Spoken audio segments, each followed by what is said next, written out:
자, 2023학년도 수학능력시험 10에서 13번 독서 지문, 이건 독서 4회에 해당하는 건데요. 이 제목이 뭐였니? 잠시만요. 제목이, 어디 보자. 내가 이거 제목을 적어 놨었는데.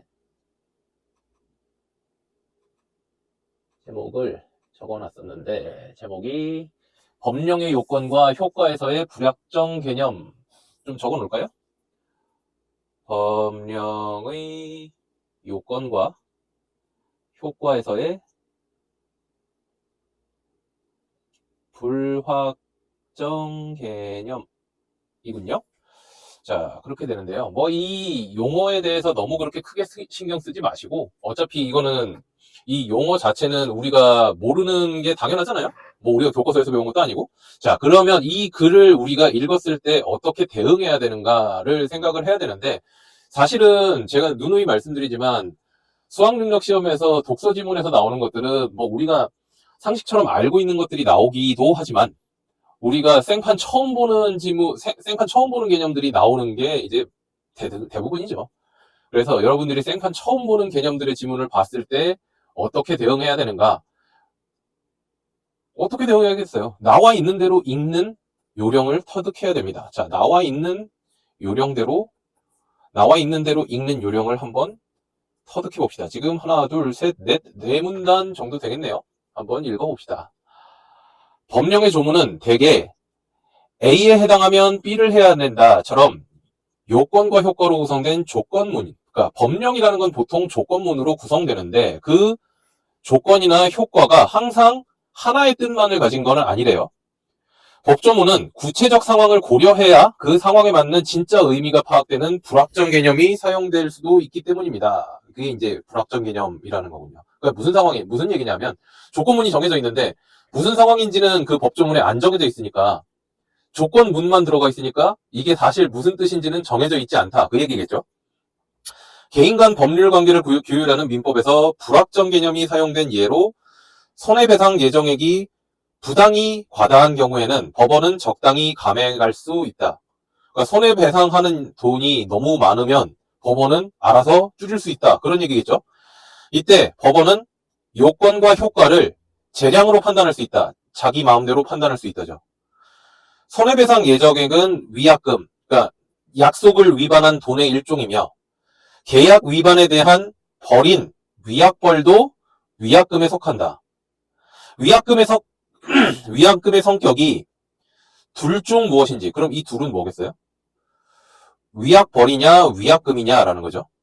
그게 증명되지 못하면 손해배상 예정액으로 다루어진다. 자, 그러면 1문단의 얘기는 뭐겠습니까? 불확정 개념에 대한 소개죠. 자, 2문단으로 갑시다. 자, 채무자의 잘못으로 계약 내용이 실현되지 못해서 계약 위반이 발생했어요. 그러면 손해를 입은 채권자가 자기가 얼마나 손해봤는지 증명을 해야 손해배상금을 받을 수 있죠. 근데 그러기 전에 계약을 할 때 이 계약 깨면 손해배상 얼마 내야 돼? 라고 이렇게 정해놨다 칩시다. 그러면 증명하지 않아도 손해배상금을 받을 수 있겠죠. 그런데 손해 액수가 얼마로 증명되든 간에 그 예정액보다 더 받을 수는 없어요. 다른 한편 위약벌임이 증명되면, 위약벌이라는 거는 이제 이 얘기죠. 아까 계약 위반에 대한 제재라는 게, 이제 계약을 위반하면 뭐 혼난다라는 의미로 뭐 예를 들어서 이런 거죠. 뭐 이 계약을 하면 손해가 얼마가 나니까 그 손해에 대해서 배상을 해야 된다. 그거는 이제 위약금일 거고, 그게 아니라 위약벌이라는 거는 그 손해가 얼마나 난다라는 거는 상관없이, 예를 들어서 뭐 손해가 100만 원이 나는데 그 100만 원만큼 보상해야 된다, 아니면 뭐 100만 원의 2배만큼 보상해야 된다, 이렇게 하면 손해배상이 되는 거고, 그게 아니라 위약벌 같은 경우에는 그거보다 훨씬 크게 부르겠죠. 벌이니까. 그러니까 위약벌임이 증명되면 채권자는 위약벌에 해당하는 위약금을 받을 수 있고, 손해배상 예정액과는 달리 그거를 법원이 줄일 수가 없어요. 이때 채권자가 손해 액수를 증명하면 손해배상금도 받을 수 있어요. 자, 그러면 여기서는 이 문단에서 얘기하는 거는 계약 위반 시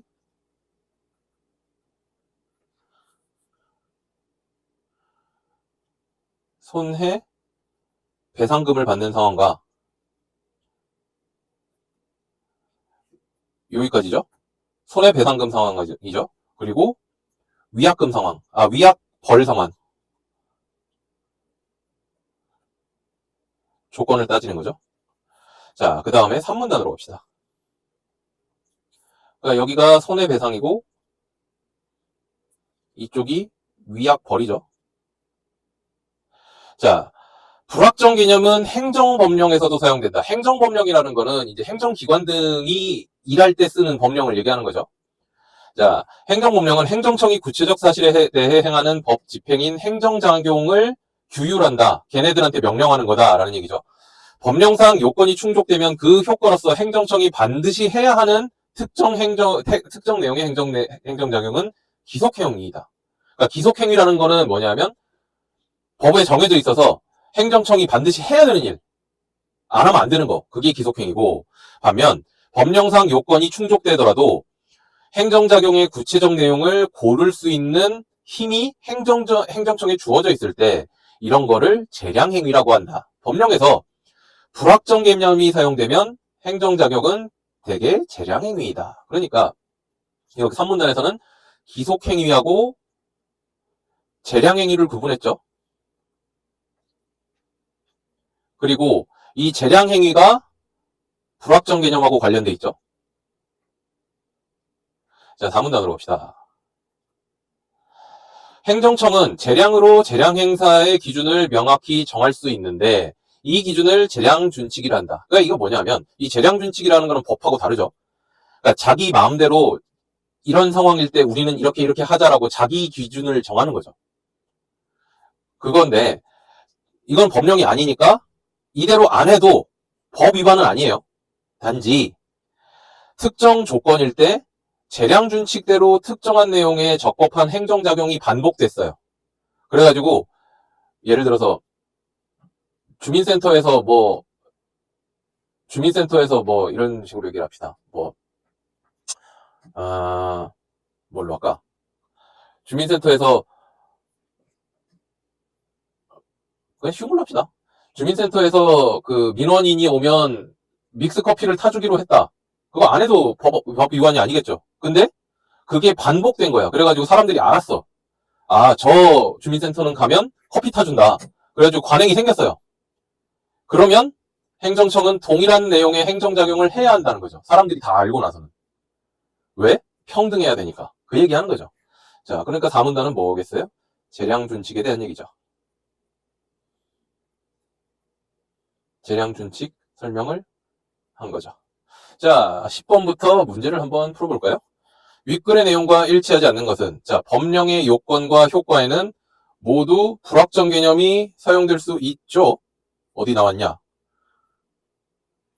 여기 나왔죠. 요건이나 효과가 항상 일의적인 것은 아니다. 이 얘기가 그 얘기죠. 자, 2번. 법원은 불확정 개념이 사용된 법령을 적용할 때 재량을 행사할 수 있다.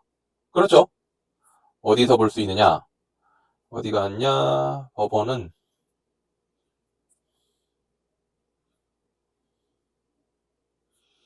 자, 불확정 개념이 사용된 예가 이거잖아요. 적당히 감액할 수 있다. 이때 법원은 이 요건과 효과를 재량으로 판단할 수 있다 그랬죠. 그러니까 이 얘기도 맞죠. 자, 3번. 불확정 개념이 사용된 법령의 진짜 의미를 이해하려면 구체적 상황을 고려해야 된다. 이것도 맞는 얘기죠. 어디서 그러냐? 불확정 개념의 의미 자체가 구체적 상황을 고려해야 진정한 의미가 파악되는 불확정 개념. 불확정 개념의 정의 자체가 그런 거죠. 구체적 상황을 고려하지 않으면 진정한 의미가 파악되지 않는 거죠. 자, 그 다음에 4번. 불확정 개념이 사용된 행정법령. 행정법령이니까 요 뒤쪽 봐야겠죠. 에 근거한 행정작용은 재량행위보다 기속행위인 경우가 많다. 이거 틀렸죠. 불확정 개념이 사용되면 재량행위죠. 기속행위가 아니라. 기속행위는 아까 뭐라 그랬어요? 기속행위는 반드시 해야 되는 거라 그랬죠. 그러니까 틀리고. 자, 5번. 불확정 개념은 행정청이 정하는 법 집행작용을 규율하는 법령과 개인 간에 계약관계를 규율하는 법률에 모두 사용된다. 행정청이 정하는 법집행작용을 규율하는 법령이 요쪽이고 개인 간의 계약관계가 요쪽인 거죠. 그러니까 5번도 맞는 얘기죠. 자, 그래서 10번은 4번이고요. 자, 11번. 기억에 대한 이해. 기억이 뭡니까? 재량준칙. 재량준칙에 대한 이해로 가장 적절한 것은 재량준칙은 법령이 아니죠. 그래서 일의적이지 않은 개념으로 규정된다. 일의적이지 않은 개념으로 규정된다. 재량중개. 틀릴 것 같은 게 보세요. 여기 보면 뭐라 그랬냐면 재량준칙은 행정청이 기준을 명확히 정한다 그랬잖아요. 근데 여기 일의적이다라는 얘기는 한 가지 뜻이라는 소리거든요. 한 가지 뜻은 명확하다는 소리예요. 그러니까 이거는 틀리겠죠. 자, 2번. 재량준칙대로 정해진 대로 재량을 행사하는 행정작용은 재량행위죠. 이건 쉽죠.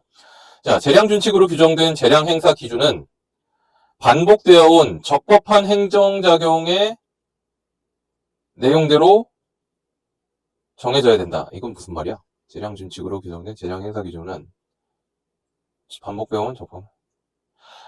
이거는 매력적인 오답이네요. 자, 왜 그러냐면 이 재량준칙 다시 가볼게요. 자, 여기 보면 이렇게 돼 있어요. 재량준칙대로 재량을 행사하지 않아도 법 위반은 아닌데 재량준칙대로 반복돼서 행정 관행이 생긴 다음에는 동일한 내용의 행정작용을 해야 된다 그랬죠. 그러니까 재량준칙을 정해서 반복하고 난 다음에는 동일한 내용의 행정작용을 해야 돼요. 근데 지금 3번에 뭐라고 됐냐면 재량준칙으로 정하고 나면 반복되어 온 적법한 행정작용의 내용대로라고 했죠. 이거 순서가 바뀌었죠. 순서가 바뀌었죠. 그러니까 재량준칙으로 정하고 나서 이렇게 쓸게요. 순서가 이래요. 재량준칙으로 정해요. 반복해요. 그러면 그 다음에도 동일하게 해야 돼요. 근데 지금 여기는 재량준칙으로 규정하고 나면 그 다음에 반복되어 온 적법한 행정작용의 내용대로 정해져야 지금 여기 보면 기준을 정해야 된다 그랬잖아요. 아니죠. 재량준칙으로 정하고 나서 반복하면 동일하게 해야 된다죠. 이거 말이 되게 애매하게 써놨죠. 그죠? 근데 지금 여기는 재량준칙으로 규정된 행사 기준은 그 재량준칙으로 정하기 전에 반복된 행정작용 내용대로 정해져야 된다. 그 얘기예요, 이거. 자, 헷갈릴까봐 다시 적어놓을게요. 3번은 무슨 얘기냐? 재량준칙 정하기 전에 반복한 내용대로 재량준칙을 정해야 한다. 이렇게 돼요. 그래서 틀립니다. 그게 아니라 재량준칙을 정하고 나서 반복하면 나중에도 그렇게 해야 된다. 그 얘기를 본문에서 한 겁니다. 그래서 3번은 본문하고 다른 내용이에요. 자, 4번. 재량준칙이 정해져야 행정청은 재량을 행사할 수 있다. 아니죠. 재량이 있으니까 재량준칙을 정할 수 있는 거죠. 그죠? 5번. 재량준칙이 특정 요건에서 적용된 선례가 없으면, 그러니까 이제 재량을 쓴 적이 없는 거예요. 그러면 행정청은 똑같은 조건이라도 행정작용을 할 때 재량준칙을 안 따를 수도 있다. 맞죠? 왜? 재량은 자기 마음이라니까요. 해도 되고 안 해도 되는데 재량은 그거를 선택할 권리가 행정청한테 있다는 소리잖아요. 근데 그거를 자기 규칙을 정해놨어. 근데 어떤 조건에서 이거를 적용한 적이 없어요. 그러면 그 똑같은 조건이 충족돼도 안 해도 되죠. 그게 요 부분을 거꾸로 얘기한 거죠. 왜? 요 부분은 반복을 했으면 그 뒤에도 해야 된다니까. 여기는 뭐예요?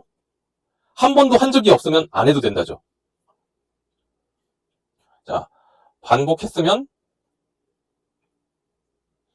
그 뒤에도 계속 해야 된다고. 이거랑 한 번도 안 했으면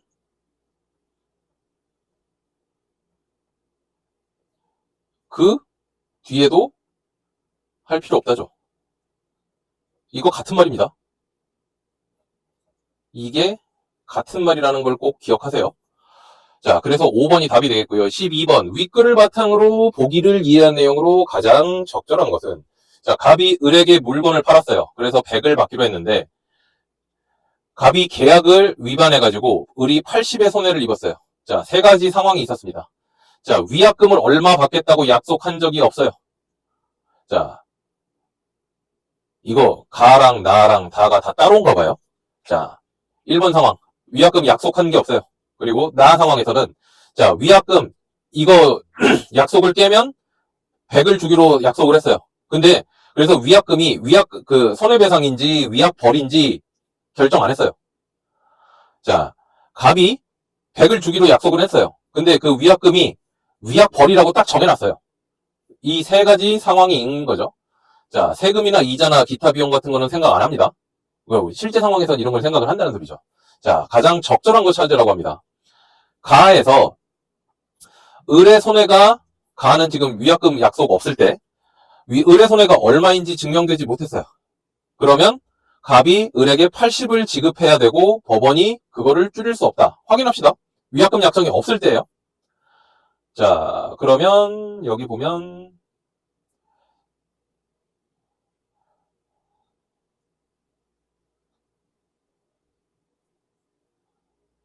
자, 채무자의 잘못으로 계약 내용이 실현되지 못해서 계약 위반이 발생했죠. 손해를 입은 채권자가 손해 액수를 증명해야 손해배상금을 받을 수 있다 그랬죠. 근데 지금 여기서는 위약금 약정이 없어요. 그러면 가에서 을의 손해가 얼마인지 증명되지 못했죠. 그러면 줄 수가 없죠. 자, 나에서 자, 위약금 100을 약정했어요. 그리고 위약금의 성격이 뭔지는 몰라요. 자, 나에서 을의 손해가 80이미 증명됐어요.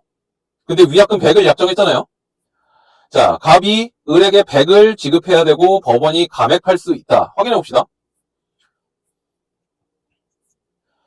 자, 손해배상 예정액이 정해져 있죠.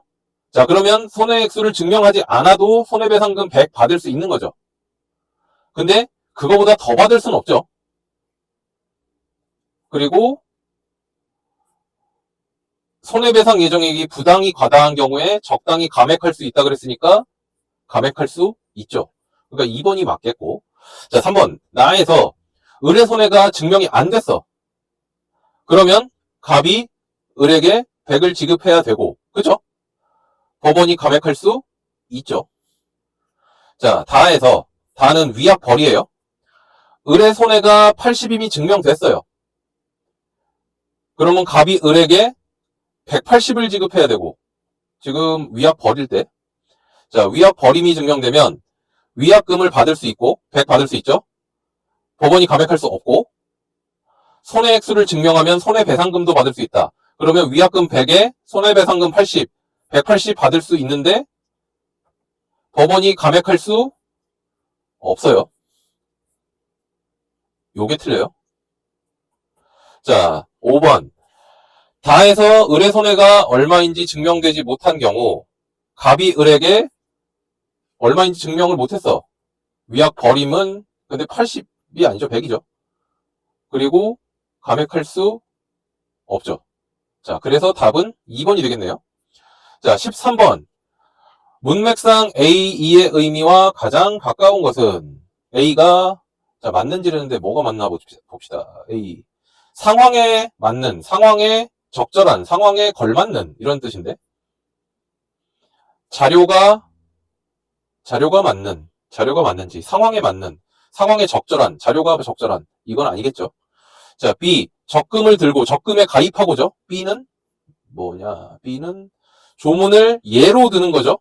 이것도 아니겠죠. 자, 주목을 받았다.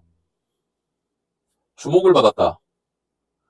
위약금을 받았다. 주목받는 거랑 위약금 받는 거는 다른 얘기죠.